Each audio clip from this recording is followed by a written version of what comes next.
La Fundación Segundo Paso para Nuestra América y el Centro de Estudios Sociales y Culturales de la Universidad Bolivariana de Venezuela presentan Primer Seminario Internacional Segunda Emancipación, Ideas y Proyectos Disruptivos en América Latina, hacia una teoría y ética política nuestroamericana y emancipadora, del 15 al 19 de febrero de 2022. Hola, ¿qué tal? Con ustedes Leonardo Bracamonte, investigador, docente de la Universidad Central de Venezuela. Bueno, muy contento de participar, de poder intervenir en este importante evento internacional. Quiero intervenir con una perspectiva asociada a la pregunta de la crisis de la civilización capitalista. La peculiaridad que tiene esta perspectiva es que se fundamenta no en la unidad de análisis, en este caso no es la nación ni tampoco es un individuo para emprender un estudio, sino se trata del análisis del capitalismo histórico, de lo que Manuel Wallerstein llama el capitalismo histórico, el moderno sistema mundial. Esta perspectiva básicamente se fundamenta en el fundador, ¿no? Que es básicamente Immanuel Wallerstein. La crisis, entonces, es una crisis, lo que planteo en esta entrega es que la crisis es una crisis, creo que la contribución es mirar la crisis a la luz de la larga duración del capitalismo histórico, a la luz de la propia evolución de un sistema histórico. Un sistema histórico, que en este caso la modernidad capitalista, que tiene vida, ¿no? Que tiene un proceso de nacimiento, un proceso de expansión, de expansiones sucesivas, está determinado también por crisis sucesivas y se mueve también en esas crisis y en constricciones de las estructuras que constituyen este orden global, ¿no? Estas crisis cíclicas, estos ritmos, o sea, este patrón de poder está caracterizado por ritmos cíclicos atrapados en tendencias seculares, ¿no? Esas tendencias seculares se perciben a la luz precisamente de la larga duración. Es importante entenderlo. Y esas tendencias de larga duración, esas tendencias seculares que identifica y que vamos a identificar, que identifica el analista, se aproximan precisamente a sus asíntotas, lo que llama Wallerstein asíntotas, que es que es el momento donde precisamente se expresan las crisis, las bifurcaciones y un caos global que es el que estamos viviendo. La crisis no es el concepto de crisis en la perspectiva que trabajamos no no es recurrente, ¿no? La crisis es el momento único de un sistema social, de un sistema histórico, de un sistema social. Y se caracteriza porque los problemas que se han desarrollado a la luz de los procesos seculares, esos problemas no encuentran la solución a lo interno del propio sistema histórico, sino que alcanzan su solución en el marco de otro sistema histórico. Estas crisis se caracterizan también porque son intrínsecamente inciertas, es decir, evidentemente los sistemas sociales se acercan a sus asíntotas, se bifurcan y hay básicamente dos escenarios a través de los cuales se podría canalizar lo que llamamos entonces una transición sistémica, ¿no? Una transición sistémica donde los sujetos sociales están llamados a tomar opciones históricas. Otra característica importante es que estamos en un momento de disolución estructural, ¿no? De disolución de estructuras de un orden que ha durado varios siglos, ¿no? En consecuencia, esas estructuras tienen esa característica de contención de las acciones humanas, ¿no? Entonces, esas estructuras están en plena disolución y en consecuencia, cada pequeña acción humana puede tener en este momento único del sistema, pueden tener consecuencias insospechadas, ¿verdad? Nos enfrentamos a bruscas oscilaciones, ¿no? En que de todas las estructuras y de los procesos que hemos conocido, y eso genera en los sujetos, ¿no? En las personas, genera cierta ansiedad porque no, digamos, no podemos tener perspectiva de lo que va a ocurrir, ¿no? ¿Cuándo comenzó entonces esta crisis sistémica? Bueno, es realmente complejo definir el momento de un comienzo, ¿no? De un comienzo de esta crisis, pero un posible momento se encuentra en la revolución, en el episodio de la Revolución Mundial de 1968, que marca el fin, lo plantea Wallerstein, que marca el fin de la supremacía del liberalismo del centro y que tiene como consecuencia la desarticulación de la geocultura hegemónica hasta ese momento. Desde 1848 a 1968, entonces estamos hablando de la primacía de la geocultura liberal, ¿no? Que tiene una incidencia importante en la ideología, básicamente en la primacía de la ideología liberal, determinando entonces el impacto, ¿no? Impactando sobre el resto de las ideologías, pero también tiene un impacto indudable en la conformación de las ciencias sociales, del saber instituido en general, y tiene un impacto importante en los movimientos antisistémicos, ¿no? Los movimientos antisistémicos y sus acciones también se ven condicionados por esta geocultura liberal de centro, que empieza a ser conmovida a la luz de los sucesos de 1968, ¿no? Pero no es suficiente la mención sobre 1968. Como les decía al principio, hay que detectar, ¿no? Las tendencias seculares, estructurales, que han recorrido la historia del moderno sistema mundial desde sus inicios, y que hoy, es decir, en este presente, digamos, extendido, en este presente largo, ¿no? Porque estamos hablando en términos de larga duración, en este presente empiezan a alcanzar estos procesos seculares sus asíntotas, ¿no? Y una primera variable a tener importante es precisamente ese carácter de acumulación incesante del capitalismo histórico. Si uno va a catar, ¿no? A detectar la peculiaridad del moderno sistema mundial, precisamente no es el trabajo para la perspectiva que estamos trabajando, no es el trabajo asalariado, tampoco es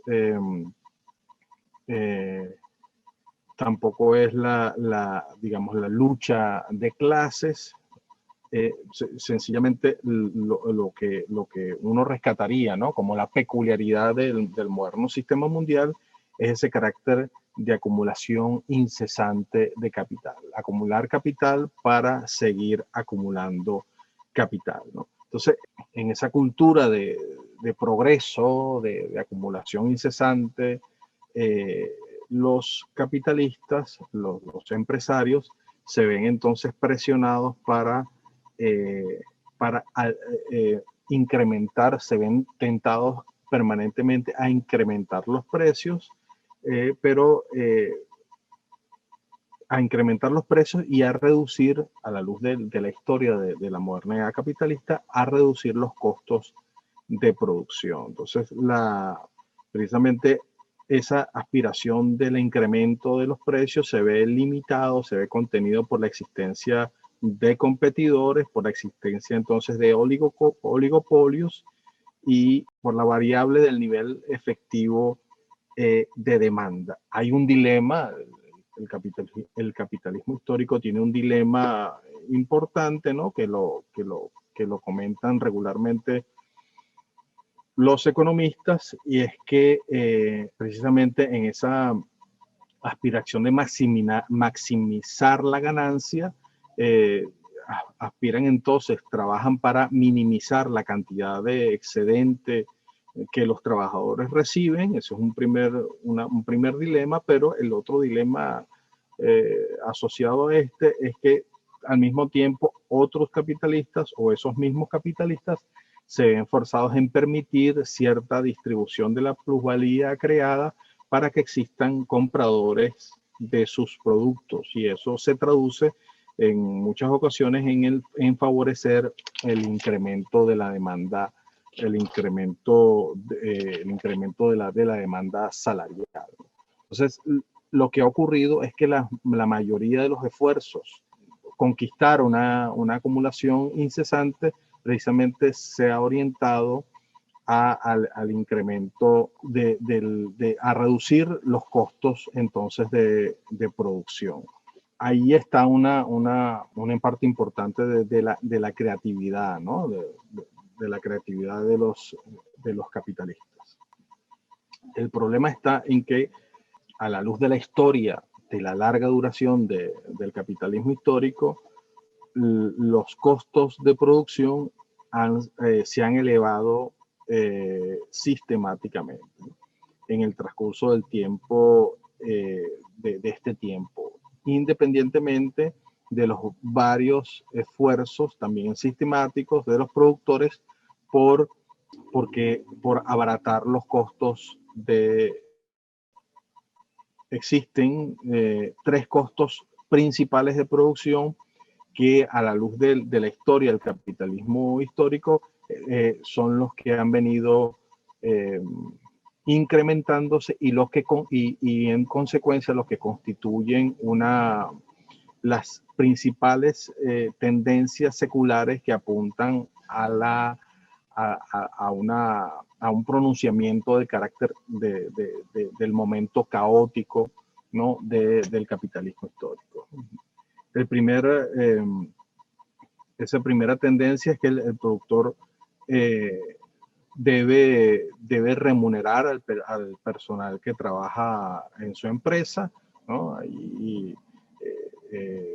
A la luz de esta historia, bueno, es una tensión permanente que paso a comentar. La otra tendencia es que el productor debe comprar los insumos para el proceso de producción, y la tercera tendencia es que el productor debe pagar los impuestos que las estructuras gubernamentales le imponen al capitalista. Entonces, estos tres renglones, ¿no? se han visto permanentemente incrementados, ¿no? Entonces, está precisamente el aspecto del incremento de los salarios, ¿no? Y por qué se han visto precisamente incrementados a la luz de la larga duración. Y es básicamente una tensión, ¿no? Ahí existe una tensión entre los trabajadores y sus formas de su organización, que en algún momento esos trabajadores descubren de su propia cultura política, a la luz de la capacidad organizativa que tengan los trabajadores, que comienza un conjunto de demandas que apunta al incremento incesante, el incremento de salarial, ¿no? Entonces, el capitalista se ve presionado y tiene una salida, ¿no? Ha tenido históricamente una salida parcial, sobre todo nos estamos refiriendo a grandes consorcios, ¿no? A grandes emporios, ¿no? Entonces se ve forzado a trasladar su fábrica a otros espacios donde el nivel salarial sea un poco más bajo. Entonces, la fábrica desplazada es la salida histórica, ¿no?, que han encontrado algunos capitalistas para, para incrementar entonces su acumulación. Claro, cuando la fábrica, históricamente, cuando las fábricas se desplazan precisamente y captan trabajadores que provienen del mundo rural. Entonces,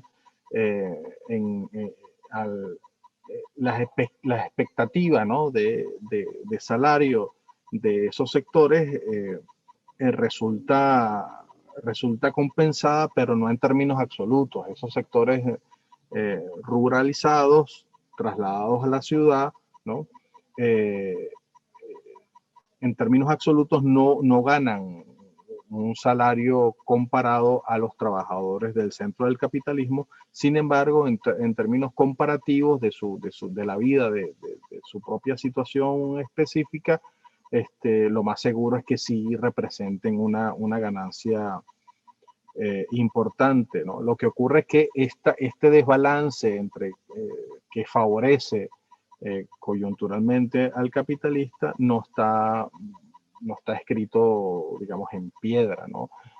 Tendencialmente, en algún momento, esos trabajadores o las generaciones que los sucedan, ¿no?, sus propias generaciones, a la luz de 25, de 30 años, van a darse cuenta de que el nivel salarial está por debajo de los estándares centrales, ¿no? Van a empezar a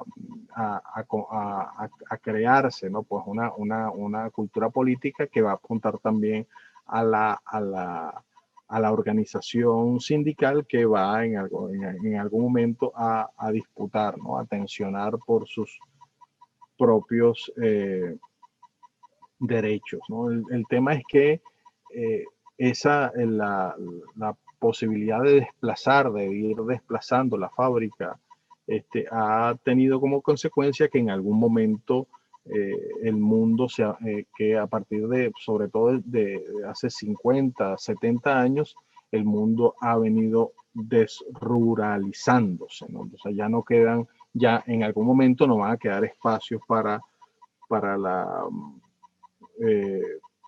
propiciar este tipo de salidas parciales. La otra variable, ¿no? La otra variable como que hace parte de un proceso secular es el costo de los insumos, de las maquinarias, de los materiales de producción, de materias primas, productos elaborados, y hay, sobre todo, aquí vale la pena resaltar que hay 3 costos ocultos, ¿no?, que los productores no necesariamente abonan, pero que hay procesos que apuntan precisamente a que los capitalistas se vean presionados para que finalmente asuman, ¿no?, esos costos de producción. Son los costos de producción de eliminación de los residuos, materiales tóxicos, los costos de renovación de las materias primas, los costos de infraestructura, y bueno, las formas, ¿no?, de evadir estos costos son múltiples. Uno de esas formas, básicamente en el caso de la eliminación de costos de la eliminación de los residuos de materiales tóxicos, es tirarlos, básicamente. Y esa fue la salida que hasta hace poco se acostumbraba en el caso de algunas formaciones capitalistas, ¿no? Pero el incremento de los movimientos ambientalistas ha puesto, digamos, ha condicionado, ¿no?, esa salida, ¿no? Luego de 500 años de no asumir esos costos,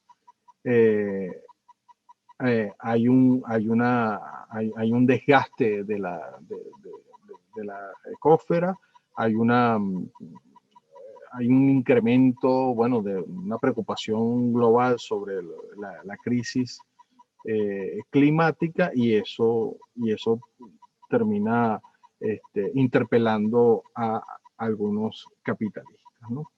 Entonces, estos agotamientos de espacios para alojar los desperdicios, de agotamiento de recursos naturales, se han vuelto precisamente los temas fundamentales de movimientos ambientalistas que presionan a sus gobiernos para que sus gobiernos tomen medidas más efectivas que determinen, bueno, que apunten a que los factores empresariales no terminen contaminando como lo han hecho históricamente.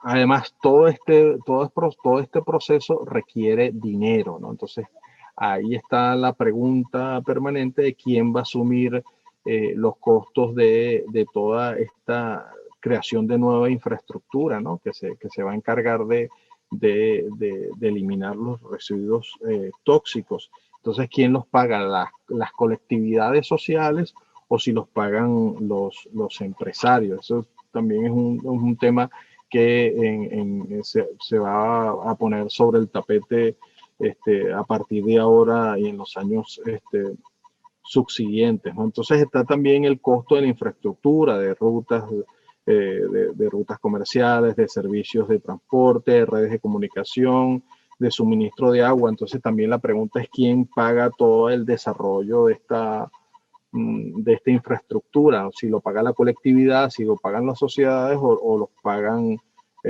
los capitalistas o las firmas que están, bueno, involucradas en este proceso.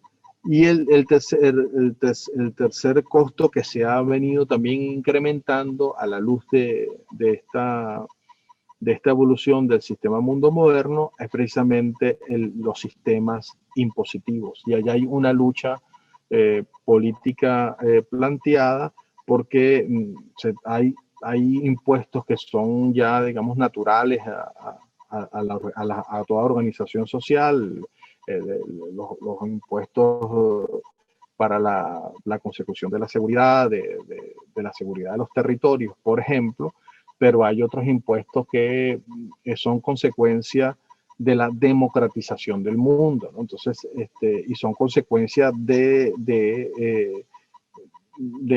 la lucha política de los movimientos durante estos últimos años.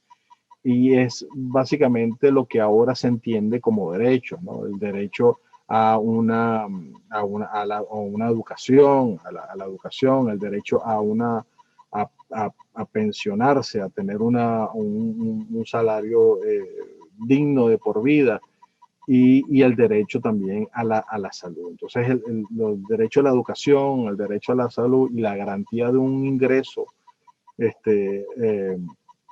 en la vida del sujeto, en la vida en el transcurso de la vida del trabajador, hacen parte de lo que se entiende en términos culturales, ¿no? como derecho, ¿no? Y no son fáciles para las sociedades, para las colectividades, renunciar a esos derechos. Entonces, estos tres costos de producción, remuneración, insumos e impuestos, se han incrementado sin pausa a lo largo de los últimos 500 años y en particular se han incrementado en estas últimas décadas.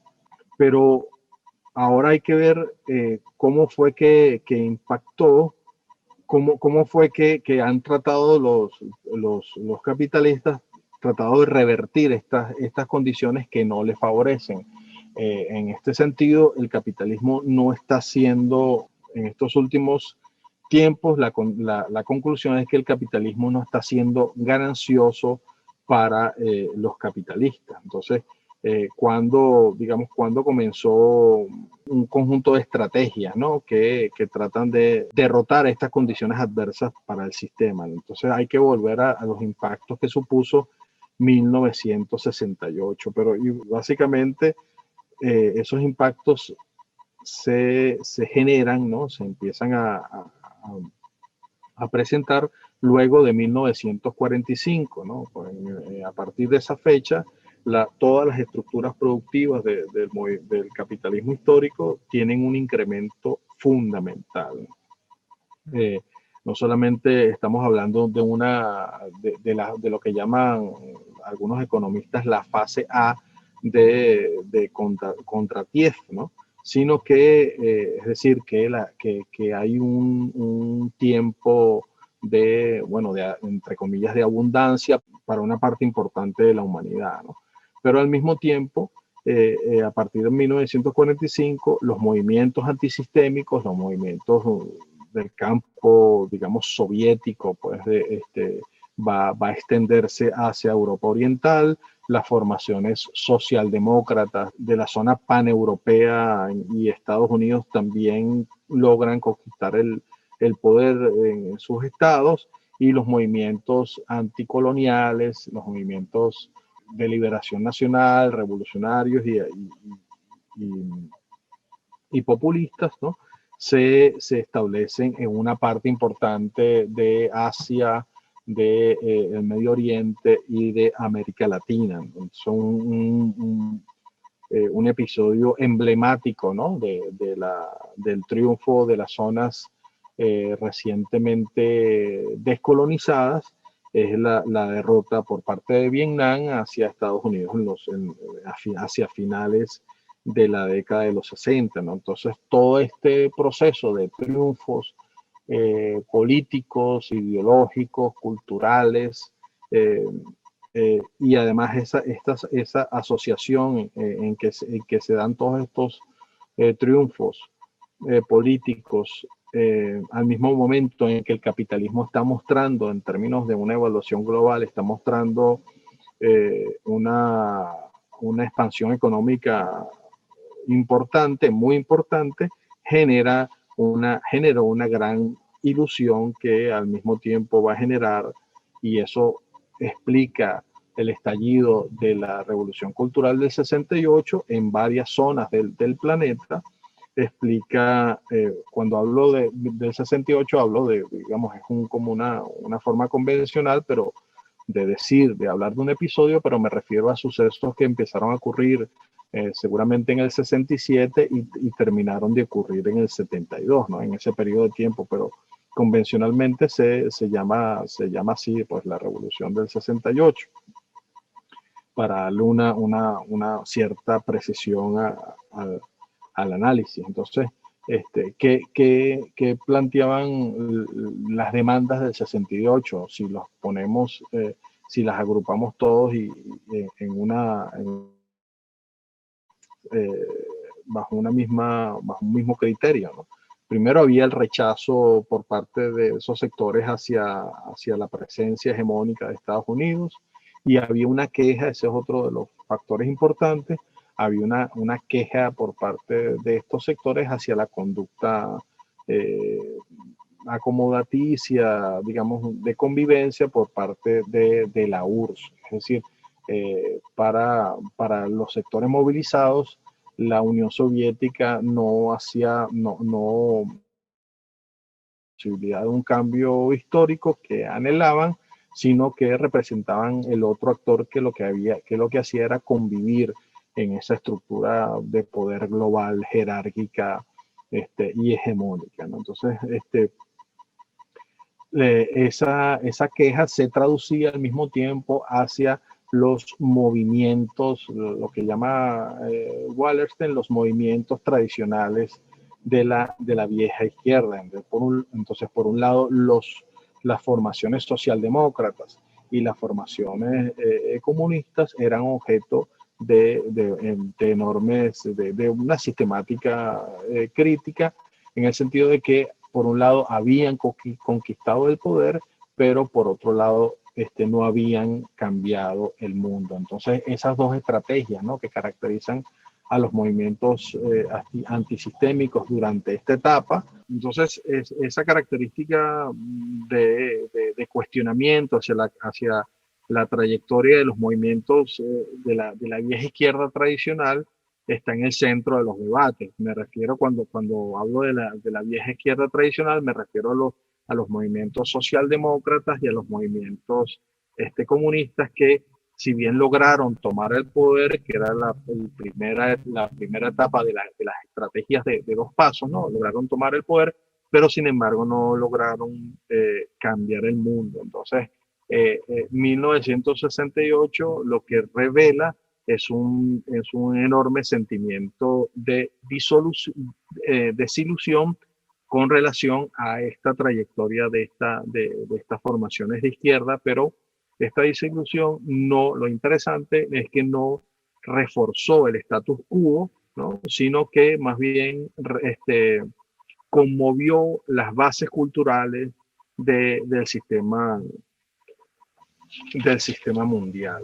En el sentido de una variable que quiero que poner, digamos, resaltar, ¿no?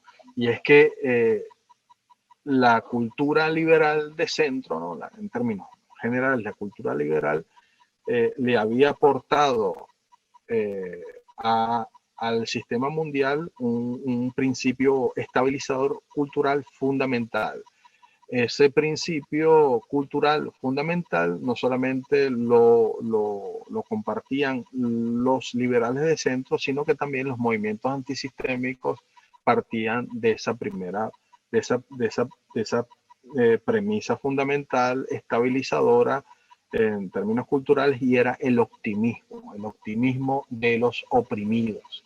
O sea, luego del suceso del 68, los oprimidos interiorizaron el dato de la realidad de que la historia no los favorece. Ese principio anterior, compartido y permanentemente enarbolado por izquierda, las distintas formaciones de izquierda en el mundo, era un principio, lo que creaba era un principio estabilizador del sistema. La idea del optimismo era un principio despolitizador y desmovilizador, ¿no? O sea, entonces ese principio fue conmovido, fue desestabilizado, ¿no?, a partir de 1968.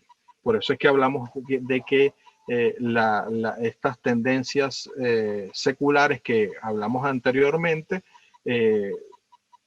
terminan promoviendo un caos sistémico importante, porque además lo que existía como cultura que amortiguaba toda esta tendencia, ¿no?, ya no existe, ¿no?, que es precisamente la idea del optimismo y la idea del progreso, ¿no?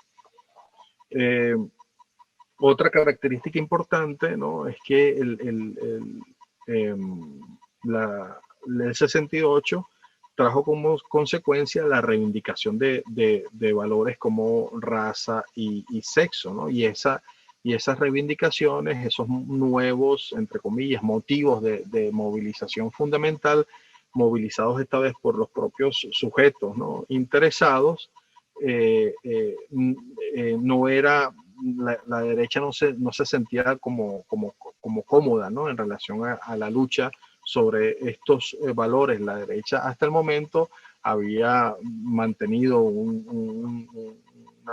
una disputa en relación a temas como el tema del poder, de la política, y el tema de las transformaciones, de las grandes transformaciones estructurales, ¿no? Entonces, estos nuevos intereses de alguna forma desestabilizaban las estrategias de la derecha, la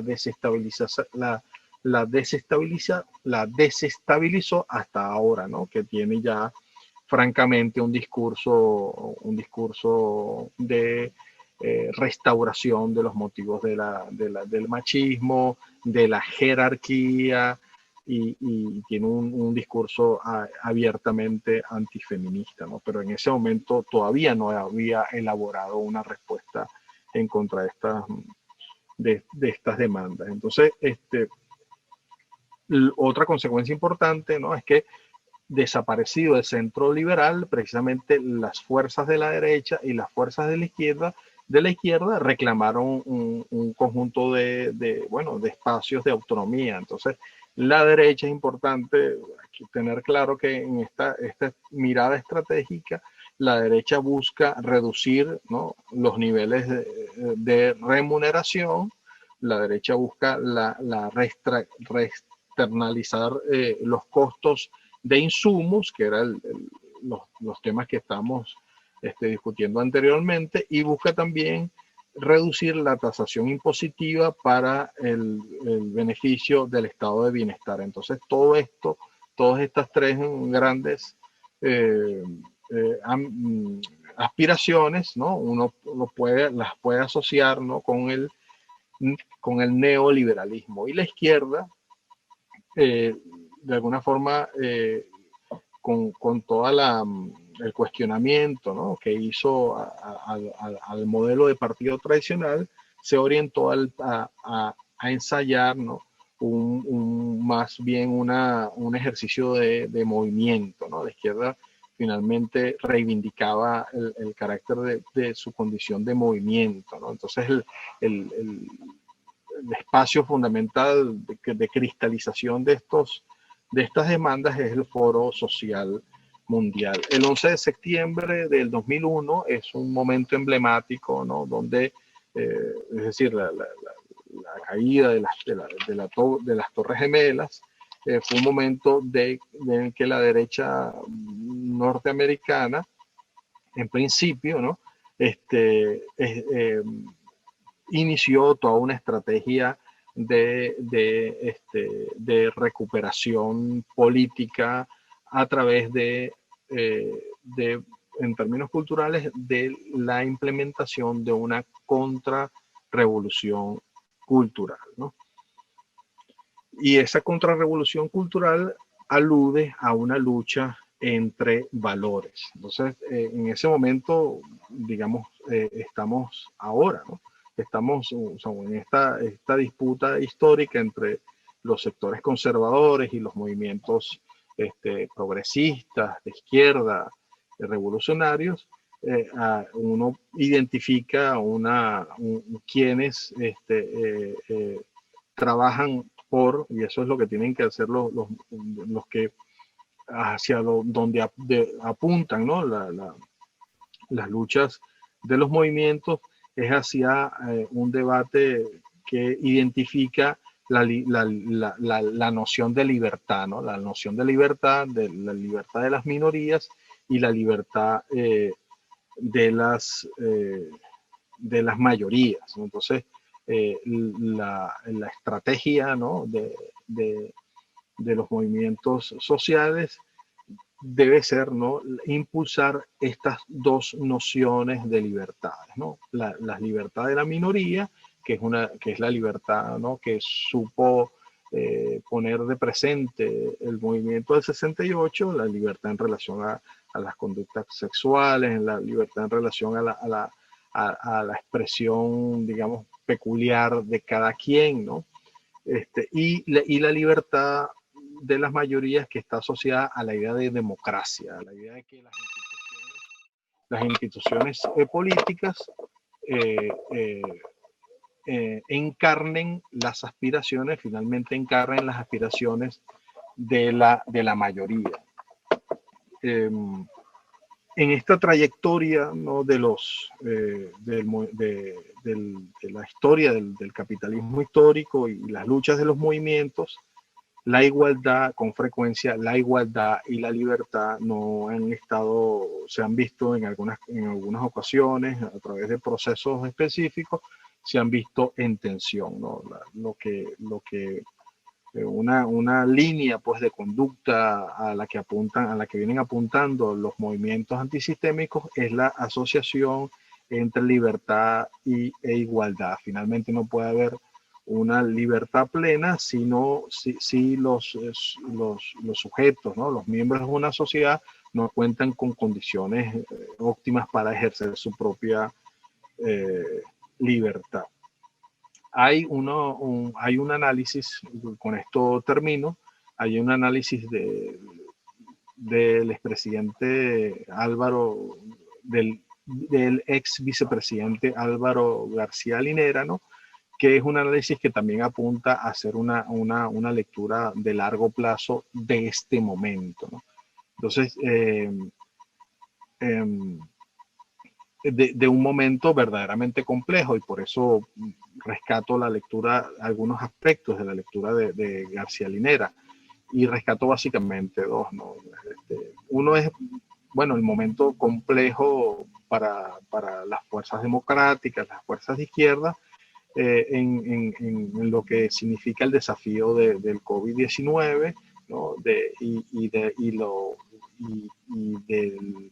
Y de las consecuencias económicas, sociales y políticas que está teniendo todo lo que tiene que ver con la pandemia, ¿no? Y al mismo tiempo la existencia, que ya lo comentaba en sus escritos Immanuel Wallerstein, que es la existencia de una derecha machista, violenta, antidemocrática y cada vez más fascistizada, ¿no? Y bueno, hay ejemplos muy concretos en el pasado gobierno de Bolivia, en el actual gobierno de Brasil. Entonces, otro comentario que quisiera destacar de último es que para García Linera los triunfos no serán en esta etapa compleja, difícil y de luchas y de una lucha cerrada, en esta que es básicamente una coyuntura que se presenta luego, ¿no? de la etapa de los gobiernos progresistas. Precisamente estas luchas no van a ser acompañadas de victorias permanentes en el tiempo. Entonces llama la atención que él habla de que algunas veces ganarán puntualmente las fuerzas retrógradas y otras veces en esta coyuntura ganarán puntualmente fuerzas de izquierda, pero se trata de una disputa que no va a tener en el tiempo mediano, no va a tener un final, digamos, más o menos permanente, ¿no? Entonces llama la atención que García Linera, García Linera, igual que Wallerstein, hace análisis que tratan de capturar la peculiaridad de una época caótica, de transición, ¿no? Pero que nos permite al mismo tiempo la capacidad de la creación, ¿no? No solamente en el campo ideológico, en el campo político, sino también en el campo de las estructuras del saber. Bueno, muchas gracias.